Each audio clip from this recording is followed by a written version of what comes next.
نحمده ونصلي ونسلم على رسوله الكريم اما بعد فاعوذ بالله من الشيطان الرجيم بسم الله الرحمن الرحيم يا أيها النبي اتق الله ولا تطع الكافرين والمنافقين إن الله كان عليما حكيما۔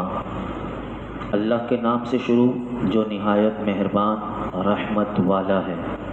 اے نبی، اے غیب کی خبریں بتانے والے نبی، اللہ کا یوں ہی خوف رکھنا اور کافروں اور منافقوں کی نہ سننا، بے شک اللہ علم و حکمت والا ہے۔ سورہ احزاب کا آج سے آغاز ہوا۔ سورہ احزاب یہ مدینہ منورہ میں نازل ہوئی۔ اس پوری صورت میں 9 رکوع اور 173 آیتیں ہیں۔ اس صورت کا نام احزاب کیوں رکھا گیا؟ اس کی وجہ کیا ہے؟ احزاب حزب کی جمع ہے۔ حزب کسے کہتے ہیں؟ تو احزاب کا مطلب ہے کہ گروہ، جماعت، لشکر۔ اس صورت میں جو دوسرا اور تیسرا رکوع یعنی 2 رکوع میں سورہ احزاب کا ذکر، غزوہ احزاب کا ذکر کیا گیا۔ اس مناسبت سے اس صورت کا نام سورہ احزاب رکھا گیا۔ یہ غزوہ احزاب کیا تھا؟ تو مشرکین مکے کے اور یہودی اور منافقین، یہ 3 بڑی جماعتیں تھیں جو اسلام کو نقصان پہنچاتے تھے۔ یہ تینوں جماعتیں ایک ساتھ ہو گئیں اور متفق اور متحد ہو کر اب یہ مدینہ منورہ پر حملہ کرنے کے لیے آئے اور یہ چاہتے تھے کہ اسلام کو بالکل ختم کر دیا جائے۔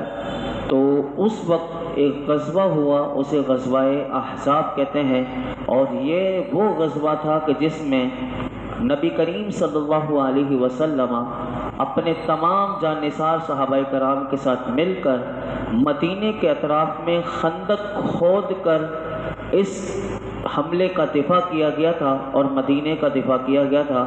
اس وجہ سے اس کو غزوہ احزاب بھی کہتے ہیں اور غزوہ خندق بھی کہتے ہیں۔ اس کے یعنی غزوہ خندق اگر آپ سنیں تو اس سے مراد غزوہ احزاب ہی ہے۔ اس صورت میں باقی جو باتیں آگے آئیں گی آپ سماعت کریں گے۔ پہلی آیت کریمہ میں نے جو آپ کے سامنے تلاوت کی اور اس کا ترجمہ آپ کے سامنے رکھا، اس میں سب سے پہلی بات اللہ تعالیٰ نے فرمائی یا ایھا النبی۔ اللہ تعالیٰ نے اپنے حبیب علیہ السلام کو یا ایھا النبی کہہ کر پکارا اور اس کے ساتھ خطاب فرمایا، جس کے معنی کیا ہے؟ جس کے معنی یہ ہے کہ ہماری طرف سے خبریں دینے والے، ہمارے اسرار کے امین، ہمارا خطاب ہمارے پیارے بندوں کو پہنچانے والے، نام پاک کے ساتھ یا محمد کہہ کر اللہ تعالیٰ نے نہ خطاب فرمایا۔ جیسا کہ قرآن پاک میں ہم دیکھتے ہیں کہ دیگر انبیاء علیہم السلام کو اللہ رب العالمین نے ان کا نام لے کر پکارا، جیسے کہ یا آدم، یا نوح، یا زکریا، یا یحییٰ۔ اس طرح کے القابات اللہ تعالیٰ نے قرآن پاک میں دیگر انبیاء کے لیے، لیکن قرآن پاک میں آپ کو جب بھی اللہ نے پکارا تو کبھی یا ایھا النبی کہہ کر پکارا، کبھی یا ایھا الرسول کہہ کر پکارا، کبھی یا ایھا المزمل کہہ کر پکارا، کبھی یا ایھا المدثر کہا، کبھی یاسین کہا، کبھی طٰہٰ کہا۔ لیکن اللہ رب العالمین نے اپنے محبوب کا جب بھی پکارا یا ایھا النبی یا القابات سے پکارا تو اس سے مقصود میرے آقا علیہ السلام کی عزت و تکریم اور آپ کا جو احترام ہے اور آپ کی جو فضیلت ہے اس کو ظاہر کرنا ہے۔ یہاں سے یہ بات ہمیں پتہ چلی کہ اللہ رب العالمین کو اپنے حبیب سے کتنا پیار ہے۔ یہاں علماء نے اس کے ضمن میں کچھ مسائل بھی لکھے اس یا ایھا النبی کے، تو وہ بھی میں 3 مسئلے آپ کے سامنے رکھ دیتا ہوں۔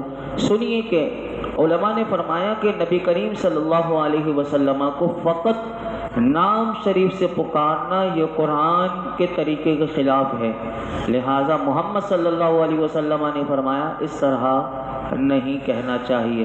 لہٰذا علماء فرماتے ہیں کہ اس یا ایھا النبی سے ہمیں یہ معلوم ہوا مسئلہ کہ نبی اکرم صلی اللہ علیہ وسلم کو ذاتی نام کے بجائے حضور کے القابات سے پکارنا چاہیے، اور علماء نے بالکل تصریح کے ساتھ یہ بات لکھی کہ نبی اکرم صلی اللہ علیہ وسلم کو نام لے کر ندا کرنی یہ حرام تک ہے، یہاں تک لکھا۔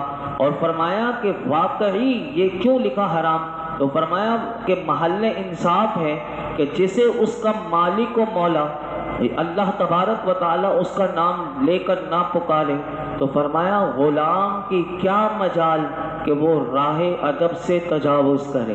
یہاں سے یہ بات پتہ چلی۔ دوسری بات، نبی اکرم صلی اللہ علیہ وسلم کے ذاتی نام بھی ہمیں پتہ ہونی چاہیے کہ کیا ہے۔ نبی اکرم صلی اللہ علیہ وسلم کے ذاتی نام شریف جو ہیں وہ محمد اور احمد ہے۔ محمد زمین پر اور احمد آسمان پر، اور جبکہ آپ کے القابات اور صفاتی نام جو ہیں وہ بہت ہیں، اور نبی جو ہے یہ بھی آپ کے القابات میں سے ہے۔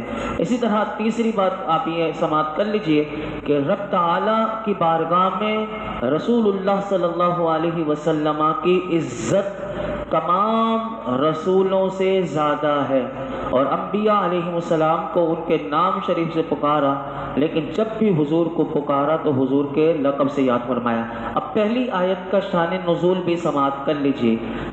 پہلی آیت کا شان نزول یہ ہے کہ جو اللہ تعالیٰ نے یہ فرمایا اے نبی اللہ سے ڈرتے رہنا، اس کا شان نزول یہ ہے کہ ابو سفیان بن حرب، اکرمہ بن ابو جہل اور ابو الاعور سلمی، یہ تین جو ہیں یہ جنگ احد کے بعد یہ مدینہ طیبہ میں آئے، اور منافقین کا جو سردار تھا عبداللہ بن ابی ابن سلول، جو جس کو رئیس المنافقین کہتے ہیں، اس کے یہاں یہ تینوں مقیم ہوئے، اور سرکار دو عالم صلی اللہ علیہ وسلم سے ملنا چاہتے تھے، اور حضور سے گفتگو کے لیے انہوں نے امان حاصل کر کے انہوں نے یہ کہا۔ اب دیکھیے حضور سے انہوں نے کیا کہا، پہلے امان لی۔ امان اس زمانے میں یہ ہوتا تھا کہ جب امان حضور کسی کو دے دیتے تھے تو اب صحابہ اسے کوئی، یعنی اگر اس نے کوئی غلط بات بھی، جیسے اب یہ جو غلط بات کریں گے وہ میں بھی آپ کو بتاتا ہوں کہ ورنہ سر قلم کر دیا جاتا، اتنی بڑی گستاخی انہوں نے کی، لیکن پہلے انہوں نے حضور کے پاس آئے اور امان اپنے لیے لے لی کہ ہمیں کوئی تکلیف نہیں پہنچے گی، تو میرے آقا علیہ الصلوۃ والسلام نے انہیں امان دے دی۔ اب انہوں نے کیا کہا، ان تینوں نے یہ کہا کہ آپ لات، عزا، منات، یہ تین بڑے بت تھے، یہ کہنے لگے کہ آپ لات، عزا، منات وغیرہ بتوں کو جنہیں مشرکین اپنا معبود سمجھتے ہیں آپ انہیں کچھ بھی نہ کہیں، یعنی ان کے بارے میں کچھ نہ فرمائیں، اور آپ ساتھ یہ فرما دیجئے کہ جو مشرکین ان کی پوجا کرتے ہیں، ان کی عبادت کرتے ہیں، ان کی شفاعت ان کی پجاریوں کے لیے۔ اللہ اکبر، یہ کیسا جملہ حضور سے کہلوانا چاہتے تھے کہ جس توحید کا پیغام دے کر اللہ تبارک و تعالیٰ نے آپ کو بھیجا تھا، اس شرک کی یہ دعوت دینے کے لیے کہتے تھے کہ آپ ان کو کچھ نہ کہیں اور سب لوگوں کو بتا دیں کہ یہ جو ان کے بت ہیں یہ کل قیامت کے دن ان کی شفاعت کریں گے۔ اس کے بدلے میں انہوں نے کیا کہا، اس کے بدلے میں آگے یہ کہنے لگے کہ اس کے بدلے میں ہم لوگ آپ کو اور آپ کے رب کو کچھ نہ کہیں گے، یعنی آئندہ آپ سے لڑائی نہیں کریں گے۔ نبی اکرم صلی اللہ علیہ وسلم کو ان کی یہ گفتگو بہت زیادہ ناگوار گزری، اور مسلمان صحابہ جو بیٹھے ہوئے تھے انہوں نے ان لوگوں کے قتل کرنے کا ارادہ کر لیا، لیکن نبی کریم صلی اللہ علیہ وسلم نے ان کے قتل کی اجازت نہ دی، اور فرمایا کہ میں انہیں امان دے چکا ہوں، اس لیے انہیں قتل نہ کرو بلکہ مدینہ شریف سے ان تینوں کو نکال دو۔ ابو سفیان بن حرب، اکرمہ ابو جہل اور ابو الاعور سلمی، حضور نے فرمایا ان کو مدینے سے نکال دو، چنانچہ فاروق اعظم رضی اللہ تعالیٰ عنہ نے ان کو مدینے سے نکال دیا۔ اس پر یہ آیت کریمہ نازل ہوئی۔ اب اس کا ترجمہ آپ کو سمجھ میں آئے گا کہ اللہ رب العالمین نے فرمایا اے پیارے نبی، آپ ہمیشہ کی طرح استقامت کے ساتھ تقوی کی راہ پر گامزن رہیے، اور ان کافروں اور منافقوں کی شریعت کے برخلاف بات نہ ماننے پر قائم رہی ہے۔ اور بعض مفسرین فرماتے ہیں اس آیت میں خطاب تو نبی اکرم صلی اللہ علیہ وسلم سے ہے، اور مقصود آپ کی امت سے یہ فرمانا ہے کہ جب نبی اکرم صلی اللہ علیہ وسلم نے امان دے دی تو تم اس کے پابند ہو اور عہد توڑنے کا ارادہ نہ کرو، اور کفار و منافقین کی خلاف شرع بات نہ مانو۔ تو یہ اللہ تعالیٰ نے اس پہلی آیت میں فرمایا، اے نبی اللہ سے ڈرتے رہنا اور کافروں و منافقوں کی بات نہ سننا، بے شک اللہ علم والا اور حکمت والا ہے۔ اس آیت سے علماء فرماتے ہیں کہ سید المرسلین صلی اللہ علیہ وسلم خود بھی کافروں اور منافقوں کی طریقوں کی مخالفت فرمایا کرتے تھے، اور حضور نے اپنی امت کو بھی کئی احادیث مبارکہ ایسی ملتی ہیں کہ جس میں حضور نے کافروں اور منافقوں کے طریقوں کی مخالفت کرنے کا اپنی امت کو بھی ارشاد فرمایا۔ جیسے کہ آپ نے سنا ہوگا کہ یہ بھی حدیث پاک میں آتا ہے، بخاری شریف کی حدیث ہے کہ حضرت ابو ہریرہ رضی اللہ تعالیٰ عنہ سے روایت ہے کہ رسول اللہ صلی اللہ علیہ وسلم نے ارشاد فرمایا، بے شک یہودی اور عیسائی سفید بالوں کو نہیں رنگتے، سو تم ان کی مخالفت کرو، سو تم ان کی مخالفت کرو۔ جیسے یہ خضاب جو ہے یہ لگانے کی اسی وجہ سے اجازت ملی، لیکن کالا خضاب لگانے کی اجازت نہیں کہ ہو وہ بوڑھا اور اپنے آپ کو وہ جوان کر دے، اس کی اجازت نہیں۔ یہ حضور نے اس لیے فرمایا کہ یہودی اور عیسائی جو ہیں وہ سفید بالوں کو نہیں رنگتے، سو تم ان کی مخالفت کرو۔ اسی طرح ایک اور حدیث پاک میں ہے کہ نبی اکرم صلی اللہ علیہ وسلم نے فرمایا، مونچھیں پست کرو اور داڑھی بڑھاؤ اور مجوسیوں کی مخالفت کرو۔ آگ کی پوجا کرنے والوں کو مجوسی کہا جاتا ہے، تو میرے آقا نے فرمایا ان کی مخالفت کرو۔ آج کا نوجوان مونچھیں بڑھائے گا اور اتنے بڑھا دی جاتی ہیں کہ وہ مونچھیں جو ہے وہ پانی پیے گا تو اس میں وہ لگ رہی ہوتی ہیں، تو اس کا حضور نے منع فرمایا، ان کی مخالفت کرو، مونچھیں پست کرو اور داڑھی بڑھاؤ۔ تو اس کا پھر کتنی بڑھانی چاہیے وہ علماء نے اس کی حد بتا دی کہ ایک مٹھی۔ اب یہ بھی نہیں کہ بعض لوگ اتنی بڑھا دیتے ہیں کہ وہ ان کے چہرے کو ہی بگاڑ کر رکھ دیتی ہے، اور وہ اتنی کہ وہ پاؤں کے نیچے تک جا رہی ہوتی ہے اور کتنوں کی پیٹ کے بھی نیچے آ رہی ہوتی ہے۔ اس طرح نہیں کرنا چاہیے۔ اسی طرح ایک اور حدیث پاک میں نبی کریم صلی اللہ علیہ وسلم نے عاشورے کے دن کا روزہ رکھا اور فرمایا اس میں یہودیوں کی مخالفت اس طرح کرو کہ عاشورے سے پہلے ایک دن روزہ رکھ لو یا عاشورے کے بعد رکھ لو۔ لہٰذا ایسی اور بھی بہت احادیث مبارکہ ہیں کہ جو ہمیں پتہ چلے تو حضور نے یہودیوں، عیسائیوں اور کفار کے تمام طریقوں کی مخالفت کرنے کا حکم ارشاد فرمایا۔ لیکن اگر ہم دیکھیں تو ہمارے یہاں وہ طریقے ہندوانہ طریقے بھی اپنائے جاتے ہیں، شادی بیاہ میں ہوں، اور اسی طرح بہت سے معاملات نئے فیشن وہاں آتے ہیں، لیکن مسلمانوں کو اپنا جو ان کا طرز عمل جو اسلام نے دیا اس کو وہ چھوڑ کر وہ یہودیوں کے اور کافروں کے طریقے کو لے کر بڑے خوش ہوتے ہیں۔ آج بھی دیکھ لیجئے ارطغرل جیسے یہ ایک ڈرامہ، لیکن وہ ایک کردار بڑا اچھا ہے، لیکن اب وہ ڈرامہ بنا کر جو ارطغرل کے جو حالت بتائی گئی تو اب ہر اس کا کردار وہ نہیں لیتے، لیکن ہماری قوم کے لوگ ارطغرل بننے کے لیے وہ مونچھیں وہ بال لمبے کر کے وہ کانوں میں بالیاں پہن کے اور انگوٹھیاں پہن کے وہ سمجھتے ہیں کہ ہم بھی ارطغرل بن گئے، حالانکہ ارطغرل کا جو کردار مجاہدانہ ہے وہ مجاہدانہ کردار ان کے اندر نہیں آتا، لیکن ایک ظاہری بناوٹ ہمارے مسلمان لے لیتے ہیں۔ تو اس کی مخالفت ہمیں کرنی چاہیے، اور ہمیں چاہیے کہ ہم نبی کریم صلی اللہ علیہ وسلم، صحابہ کرام اور اکابر بزرگان دین نے جیسی زندگی گزاری ان کے طریقوں کو اپنا لیں تو انشاءاللہ ہماری زندگیوں میں نور آ جائے گا۔ ایک آیت کریمہ اور بیان کر کے مختصر میں اپنی گفتگو کو سمیٹتا ہوں۔ آج کی 2 آیت کریمہ ہو جائیں گی، 3 بلکہ۔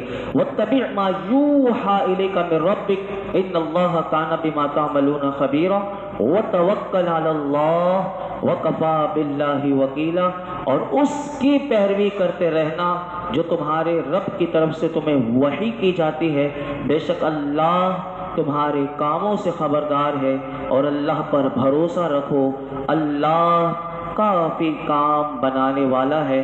اس 2 مختصر اس کا خلاصہ یہ ہے آیت کریمہ کا کہ اللہ تعالیٰ نے اپنے محبوب سے فرمایا، محبوب آپ قرآن مجید پر عمل کرتے رہیں اور کافروں کی رائے کو خاطر میں نہ لائیں۔ انہوں نے حضور کو رائے دی تھی نا، تو اللہ نے فرمایا محبوب ان کی رائے کو خاطر میں نہ لائیں، اور اے لوگوں سنو، بے شک اللہ تمہارے سب کاموں سے خبردار ہے، اور تمہارے جیسے عمل ہوں گے ویسی تمہیں کل قیامت کے دن جزا دے گا۔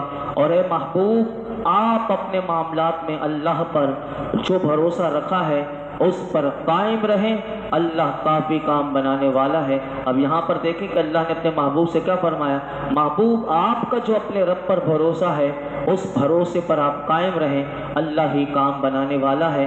ہمارے لیے بھی یہی پیغام ہے کہ جب ہم اللہ پر بھروسہ کرنے والے بن جائیں گے تو اللہ نے اس کا واضح طور پر فرما دیا وَقَفَى بِاللَّهِ وَكِيلًا، اللہ ہی کام بنانے والا ہے۔ تو ہم اس ذات پر بھروسہ کرنا سیکھ لیں تو ہمارے سارے کام ہو جائیں گے۔ ہم اللہ رب العالمین کی بارگاہ میں دعا کرتے ہیں، جو قرآن کریم کی آیت توکل ہم نے سنی، اللہ ہمیں اپنی ذات پر جیسے اولیاء کاملین نے، جیسے میرے آقا نے، جیسے صحابہ کرام نے بھروسہ کیا، اس کی ذات پر اللہ ہمیں اس میں سے کچھ حصہ عطا فرمائے، اور ہمیں بھی توکل کرنے کی دولت، اللہ ہمیں اپنی ذات پر توکل کرنے کی توفیق عطا فرمائے۔ الحمدللہ رب العالمین والصلاۃ والسلام علی سید الانبیاء والمرسلین وعلی آلہ واصحابہ اجمعین۔